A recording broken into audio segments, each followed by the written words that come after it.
Sweetrovia bakes the world sweeter one cookie at a time. Hello mga kakleta! In today's episode, we're going to install a tubeless tire and a disc rotor. Samahan nyo ako! Tara! Okay, so what we have here, one tire, Maxxis. This is a Segai. The size of this tire is 29 by 2.50.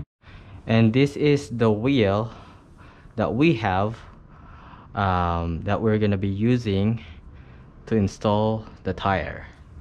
So this one here is the WTB XG Hyperglide free hub body by Shimano, and this is a tubeless ready wheel. Okay, let's get started and install this tire. So the first thing that we're gonna do is we're going to align the brand name of the tire with the valve here. We are going to put the first thread, ayan, dito sa may rim.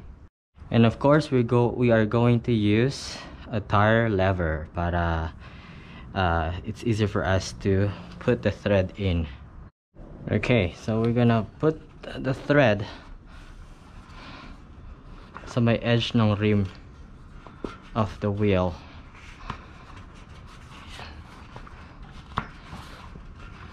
Ayan, medyo tricky siya. Ayan. So we're just putting the first thread sa may rim. And that's it. So the first thread is already inside the rim. Okay, the next thing that we're gonna do is we're going to put the second thread of the tire inside the rim. So it goes like this. Ayan.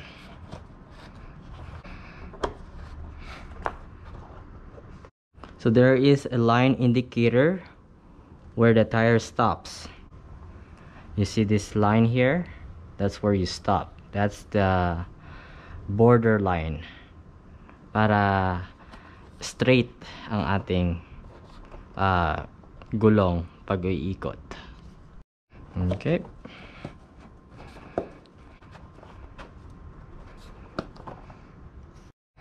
Okay, so we're still putting the last thread. So just make sure we're going to leave a small space para sa sealant over here. That's gonna go inside. Okay, so this is the tubeless sealant that we're gonna put inside. How much are we gonna put? We're gonna put 3 to 4 ounces. I separate the sealant from the container and put it in a separate bucket. We're gonna put the right amount of sealant, and this is already measured. So I put the sealant here, a little bit more maybe. Okay, so yan. So we're going to use the remaining sealant sa susunod na tire na install natin. Okay, so we are gonna slowly rotate or have the sealant go around the entire wheel. Yeah, and at the same time we're gonna put the thread. Okay, so we're almost there. So this is the part where we're gonna use the tire lever para hindi tayo mahirap masyadong ipasok yung thread. Okay, right here. So you just pull lang natin to. Yan. Okay. Alright, yan. Nakapasok na ating tire. So remember the border line? May line dito. So we're just gonna align it. Okay, so this time we're gonna put air. And dun din malalaman natin kung tama ang paglagay natin ng tire. We're gonna be using this floor pump called Joe Blow. So ang tawag ng valve natin ay Presta valve.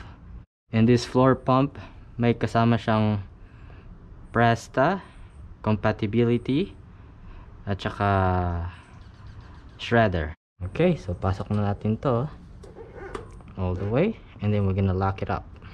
So titingnan natin if this tire is blowing up. So I guess it's blowing up kasi nag-bulge siya ng onte. And then if you know that it's blowing up, meron siyang unexpected boom sound as you keep adding air.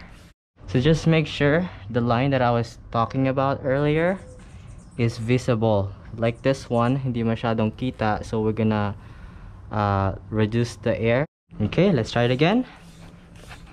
So we'll hear a loud boom sound. Ayan. So there'll be more. Okay. Ayan. Yan ang boom sound niya. So we're gonna take this one off, and then we're gonna close the valve. Ayan. And of course, the dust cup. Ayan. Alright, I think that should be good. And we are going to clean yung mga remnants ng sealant na nababas while we were blowing up the tire. So let's examine. Ayan yung line niya dito to indicate that the tire is properly installed. Alright, so this time we are going to install our disc rotor. So what I have here, I forgot to mention earlier in the beginning, we have a center lock for our disc rotor. So we have two disc rotors here. One is the 203 millimeters for the front and 180 millimeters for the rear. Alright, so as you can see, we have a 6 bolts Shimano disc rotor. So hindi to magiging compatible kung meron tayong center lock here. And so we're gonna be using a disc rotor adapter by DT Swiss. Okay, so very simple installation. We're gonna put this adapter on sa may micro spline niya dito. Okay, and then we'll take the disc. Yan, pasok natin yan. So make sure the name ay nasa labas. And then we're gonna take this another part and put that on here. And lastly, the lock ring. Ayan. So to make it more tighter, we are going to use this tool. This one is BBT -9 from Park Tool. Okay. Ayan. Dahan-dahan so that we won't scratch the disc. Okay, for reference, I have another video on how to install a cassette. Okay, mga kakleta, dito ko tatapusin ang ating episode. Samahan niyo ako sa mga susunod na Bike is Live videos. Abangan!